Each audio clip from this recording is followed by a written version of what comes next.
उत्तर प्रदेश में योगी सरकार के अंदर अपराधीकरण, हत्याएं, लूट, डकैती, बलात्कार, अपहरण और हत्या की घटनाएं लगातार बढ़ रही हैं। लेकिन आज जिस मामले का खुलासा मैं आपके सामने करने जा रहा हूं,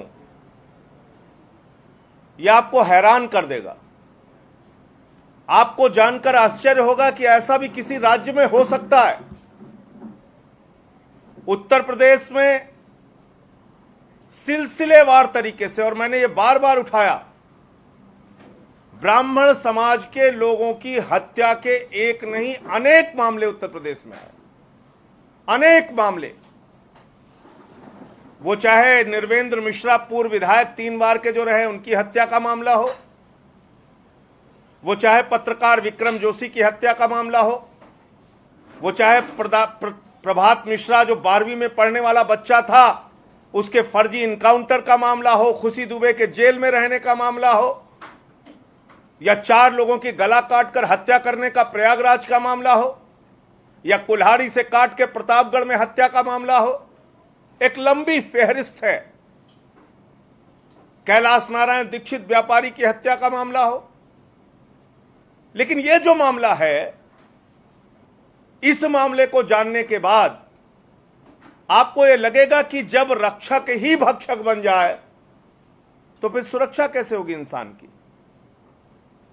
महोबा में इंद्रकांत त्रिपाठी नाम के एक व्यापारी, जिनसे हर महीने उनकी बातचीत में आपको सुनाऊंगा, डीएम और एसपी 5-5 लाख रुपए रंगदारी वसूलते थे। कौन? डीएम और एसपी। डीएम और एसपी रंगदारी वसूलते थे। अब तक आपने अपराधियों के द्वारा रंगदारी वसूलने की घटना सुनी होगी, लेकिन वारे उत्तर प्रदेश में योगी का राज, यहां पर डीएम और एसपी रंगदारी वसूल रहा है और उनसे 6 लाख रुपए महीने की मांग की गई। और जब उन्होंने असमर्थता जताई तो जो वहां के एसपी थे पाटीदार, उन्होंने इनको बुलाया, इंद्रकांत त्रिपाठी जी को, और बुला के गाली गलौज करके कहा कि पैसे पहुंचा देना वरना तुम्हारी हत्या करवा दूंगा।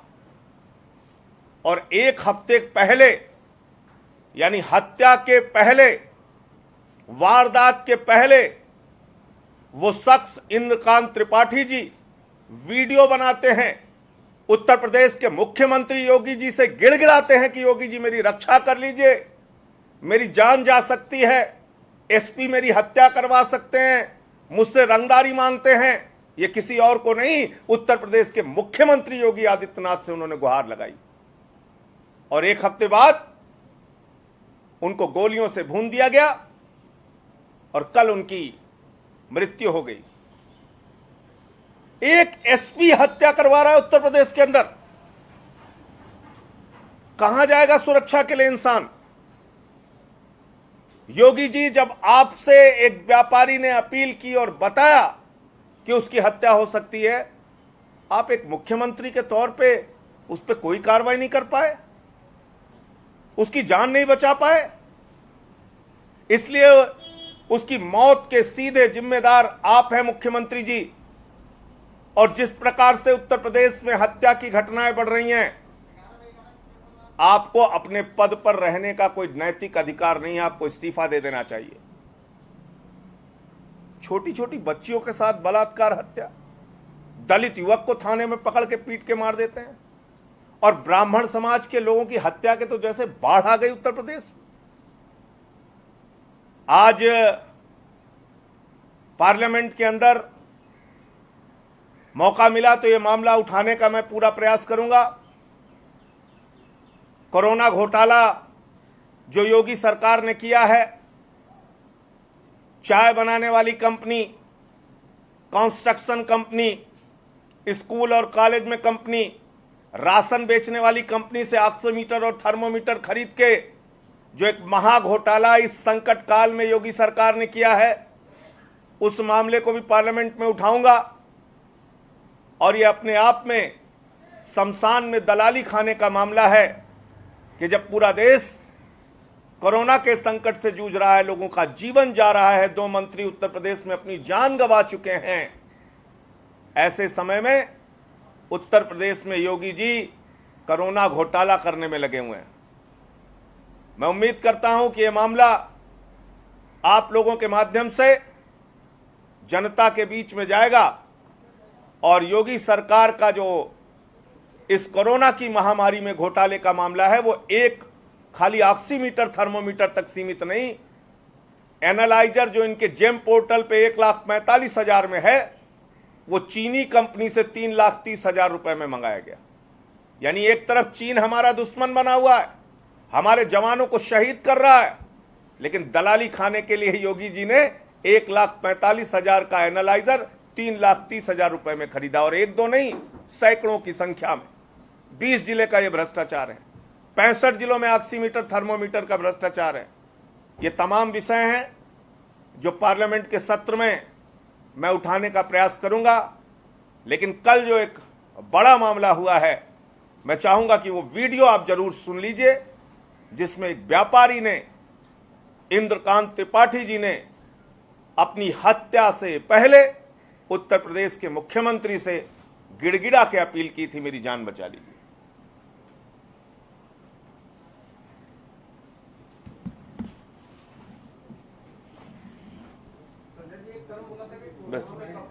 बस माननीय एसओ साहब के कहने के अनुसार 3 सितंबर 9वें माह की 3 तारीख को मैं माननीय पुलिस अधीक्षक जी के पास गया, उनके कार्यालय में, और उन्हें मैंने अपनी राजनीति बताई। मैंने बताया, मानवर मेरा विस्फोटक का समस्त काम बंद है, आप क्यों मेरे पीछे पड़े हुए हैं कि बार बार मुझे सुरेश सोनी से वो ऐसो कवरेज से धमकियां दिलवाते हैं। सुरेश सोनी तो आपको जो देता है, मेरे क्यों आप पीछे पड़े, क्योंकि मैं काम भी नहीं करता हूँ। तब उन्होंने मुझे जोर जोर से डांटते हुए, गाली देते हुए कहा कि सुनो, जाकर 1 हफ्ते के अंदर 6 लाख की व्यवस्था करके लाओ, वरना 1 हफ्ते बाद तुम अपने मुकदमों की गिनती गिन लेना, कितने फर्जी मुकदमे तुम्हारे ऊपर और तुम्हारे परिवार के ऊपर में लगाने जा रहा हूँ। तब मैंने कहा कि सर मेरे पास व्यवस्था नहीं है, आपको जो करना है आप कर दीजिए। तब उन्होंने कहा कि मुझे पता है कि तुम कहीं ना कहीं से राजनीतिक व्यक्ति भी हो, अगर तुमने किसी नेता से राजनीति करवाई या मुझे फोन करवाया तो मैं तुम्हारी हत्या करवाने में भी गुरेज नहीं करूंगा, किसी भी वक्त तुम्हारी हत्या करवा दूंगा, क्योंकि फाइनेंसर मेरे पास सुरेश सोनी बैठा हुआ है। मेरे जिले में मेरे पास इतने पुलिसकर्मी हैं कि मैं किसी को भी बोल दूंगा, वो आकर के तुम्हें ठोक देगा, और मौत भी तुम्हारी ऐसी वैसी नहीं, मौत भी तुम्हारी ऐसी होगी कि जो आत्महत्या प्रतीत होगी। इसलिए माननीय मुख्यमंत्री जी महोदय, आपसे मेरा विनम्र निवेदन है कि मेरे इस केस की यथाशीघ्र जांच करवाकर पुलिस अधीक्षक महोदय को यहाँ से तत्काल हटाकर न्यायोचित कार्रवाई करें, क्योंकि मेरी किसी भी वक्त हत्या हो सकती है, और अगर मेरी हत्या होती है तो इसके जिम्मेदार पुलिस अधीक्षक महोदय होंगे।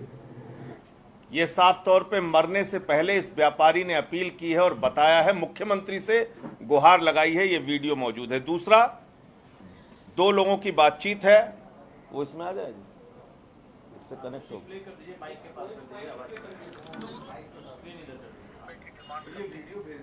जैसा कि मेरे साथ घटित हुआ, इसके स्पीकर पे कर दो, उसके स्पीकर पे कर दो, सब लोग समझें।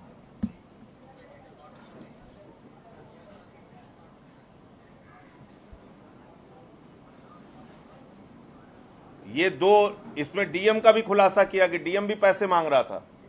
डीएम एसपी दोनों रंगदारी वसूलते हैं। ये है उत्तर प्रदेश की योगी की सरकार।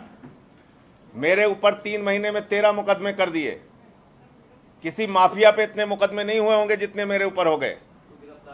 कार्यालय मेरा बंद करा दिया, नोटिस रोज भेजते हैं, परिवार को धमकाने के लिए पुलिस वाले घर आ जाते हैं, रास्ते में मुझे रात में रोक लिया जाता है, लेकिन अपराधी स्वच्छंद होकर उत्तर प्रदेश में घूम रहे हैं। वो किसी को भी कहीं मार पीट सकते हैं, किसी की हत्या कर सकते हैं।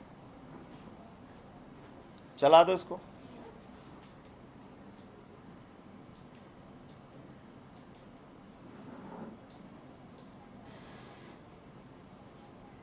जुड़ गया?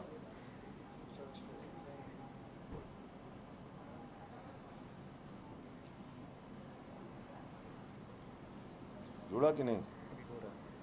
इससे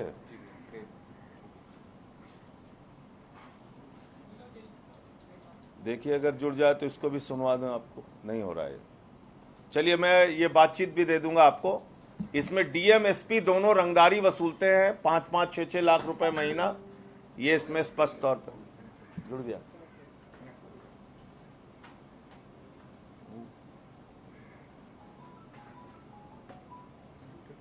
तुम अपने में कनेक्ट करके दिखा दो। तुमसे कनेक्ट है? तुमसे कनेक्ट है?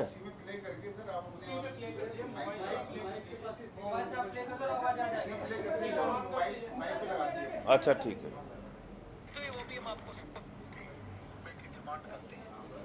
जैसा कि मेरे साथ घटित हुआ, मणिलाल पाटीदार ने मुझे बुलाया, मैं कहा। चलिए, मैं भेज दूंगा आपको। तो कुल मिलाकर मैं ये कहना चाह रहा हूं कि अगर डीएम और एसपी ही गुंडे बन गए हैं, वहां यूपी में रंगदारी वसूल रहे हैं, मतलब मैंने पूरे देश में बहुत अपराधीकरण के मामले सुने। ये तो सुना कि अपराधी रंगदारी वसूलते हैं, लेकिन डायरेक्ट डीएम और एसपी रंगदारी वसूल रहे हैं और रंगदारी नहीं मिलने पर हत्या करवा दे रहे हैं। और अभी भी वो पुलिस वाला, वो एसपी खुलेआम घूम रहा है, उसकी गिरफ्तारी नहीं हुई, उसको कहीं उसके खिलाफ कार्रवाई नहीं हुई। तो इस पूरे मसले में सबसे पहले पुलिस अधीक्षक और डीएम को गिरफ्तार किया जाए, इस पूरे मामले की सीबीआई इंक्वायरी कराई जाए, क्योंकि पुलिस के खिलाफ, एक आईपीएस अफसर के खिलाफ उत्तर प्रदेश की योगी की पुलिस बिल्कुल जांच नहीं कर सकती और उसमें न्याय पीड़ित परिवार को नहीं मिल पाएगा। तो इसलिए इस पूरे मामले की सीबीआई से जांच हो और जो वीडियो साक्ष्य सामने है उसके आधार पर कोई नैतिक अधिकार योगी जी को अब अपने पद पर रहने का नहीं रह गया है। जब उनसे भी अपील करके उत्तर प्रदेश के किसी नागरिक को सुरक्षा नहीं मिल पा रही है, तो आप बताइए कि मुख्यमंत्री से बड़ा कौन सा पदाधिकारी है? किसके पास लोग अपील लेके जाएंगे, किसके पास गुहार लगाएंगे, किससे सुरक्षा मांगेंगे, किससे अपनी जान बचाने की अपील करेंगे? तो मुझे इतनी बात कहनी थी। आप लोगों का कोई प्रश्न हो? तो गिरफ्तारी हो सकती है, बिना वारंट की तैयारी है। तो मैंने तो आज कह दिया है कि ये जो काला कानून योगी जी ने बनाया है, इसका सबसे पहला इस्तेमाल मेरे खिलाफ करें। 13 मुकदमे हैं मेरे ऊपर, मुझे कभी भी गिरफ्तार करके जेल में डाल दें। उन्होंने तो कानून बना दिया। आपने ठीक कहा कि आईपीसी, सीआरपीसी उत्तर प्रदेश में कुछ नहीं है, जो योगी बोले वही कानून है, वही नियम है। तो उन्होंने ऐसा नियम बना दिया है कि अब वारंट की ज़रूरत नहीं, किसी को कहीं से गला पकड़ के जेल में डाल सकते हैं। तो मैंने तो उनसे अपील की है कि इसका पहला इस्तेमाल आप मेरे खिलाफ कीजिए। आपका ये काला कानून मैं स्वीकार करने के लिए तैयार हूं अपने ऊपर। आ गया, ये सुना दो। त्रिपाठी और एक व्यापारी की बातचीत का ऑडियो भारत समाचार के पास है। स्पीकर ऑन क्या करो। बातचीत हुई वो भी हम आपको सुनाएंगे। रुपए की डिमांड करते हैं, जैसा कि मेरे साथ घटित हुआ। तेज करो। मणिलाल पाटीदार ने मुझे बुलाया, उससे कहा।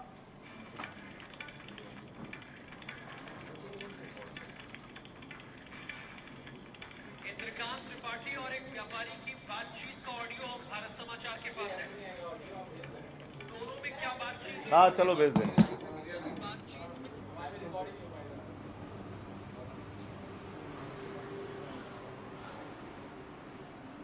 आपका कुछ प्रश्न था चंदन, क्या बोल रहे थे? ये डीएम और एसपी का नाम क्या है और बिजनेसमैन का नाम क्या है? इंद्रकांत त्रिपाठी, डीएम जो पाटीदार थे उनका ट्रांसफर हो चुका है, ये एसपी जो पाटीदार थे उनका ट्रांसफर हो चुका है। डीएम वहां पे अभी मौजूद है, महोबा। उनका कॉल डिटेल भी पकड़ा गया है कि उन्होंने उनके करीबियों ने बातचीत की है, जिसके आधार पर उन पे हत्या के प्रयास का मुकदमा दर्ज किया गया था। 307 उन पे दर्ज हो चुका है एसपी पे, लेकिन अब बाद में उनकी मौत हो गई तो अब 302 में वो कन्वर्ट होना चाहिए। सर, आप ये कह रहे हैं कि शमशान में दलाली चल रही है, कैसी दलाली है? शमशान में दलाली ऐसी है कि जब लोग कोरोना से मर रहे हैं, ऐसे समय में अगर आप 800 रुपए ऑनलाइन मिलने वाला ऑक्सीमीटर 4000 में खरीद रहे हैं, अगर आप 1800 रुपए में ऑनलाइन मिलने वाला थर्मोमीटर 13000 में खरीद रहे हैं, तो योगी जी के राज में 800% दलाली चल रही है। और इसलिए यह शमशान में दलाली है कि कोरोना जैसे महामारी के वक्त में मोदी जी ने कहा था आपदा में अवसर तलाशिए, तो आपदा में अवसर खूब अच्छी तरीके से योगी जी ने तलाश लिया और उन्होंने इतना बड़ा कोरोना घोटाला किया। और सिर्फ इसी में नहीं, पीपीई किट का घोटाला, टूथपेस्ट खरीदने में घोटाला, ब्रश खरीदने में घोटाला, वेंटिलेटर खरीदने में घोटाला, एनालाइजर खरीदने में घोटाला, ऑक्सीमीटर थर्मोमीटर खरीदने में घोटाला, कोई चीज बाकी नहीं रखा जिसमें घोटाला न किया हो। इसलिए हमने इसको शमशान में दलाली कहा है। इसके अलावा दिल्ली में दिल्ली में जो दंगे होते हैं उसको लेकर नए नए अपडेट्स आ रहे हैं, क्या कहना है आपका? देखिए, अपडेट्स तो भाजपा की पुलिस को बनाना है, लेकिन मैं बहुत स्पष्ट तौर पे कहना चाहता हूं, बार बार कह चुका हूं, पार्लियामेंट से लेकर सड़क तक दिल्ली के दंगे भारतीय जनता पार्टी और उनके नेताओं ने कराए हैं और इनकी गिरफ्तारी होनी चाहिए। दंगे के पीछे भाजपा के नेताओं की साजिश है और इसके एक नहीं अनेक प्रमाण हैं, लेकिन क्योंकि भाजपा की ही पुलिस है तो वो कैसे न्याय करेगी, एक बड़ा सवाल है।